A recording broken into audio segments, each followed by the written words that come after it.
tabas, oh. Ganda.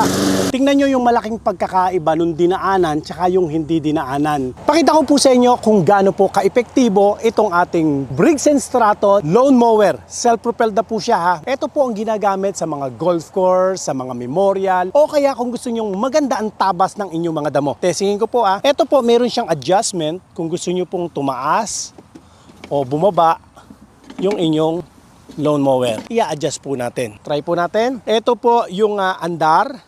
Pag binituan nyo to, automatic mamamatay po yung ating makina. Magsha-shutdown siya. Pag ito naman po ang pinindot natin,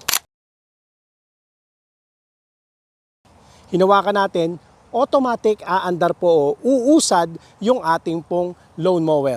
Try ko po Ito muna hawakan natin, di muna natin paandarin.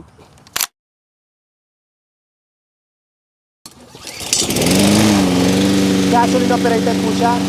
So, timplayin muna natin yung kain. Okay. Okay, try muna natin yung ganito. Usad.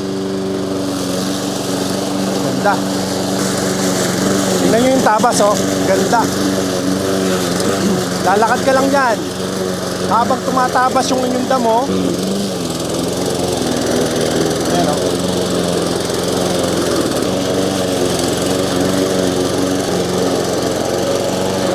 Ang bilis no?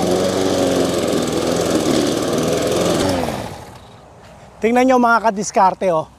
Tingnan nyo yung malaking pagkakaiba nung dinaanan tsaka yung hindi dinaanan. Mas mabilis po ang trabaho, lalo na po kagaya po nito sa mga farm, sa mga memorial. Ang gamit po nila dyan, Briggs & Stratton po. Karamihan po dyan. At ang presyo lang po yan 25,000 lang po yan. 4-stroke na po siya na Briggs & Stratton. Sa lahat po ng mga interesado, pakishare nyo naman po ang ating video sa mga kakilala o mga kamag-anak nyo po na sa tingin nyo po nangangailangan ng lawn mower. Ingatan nawa po kayo palagi ng Panginoon. God bless po.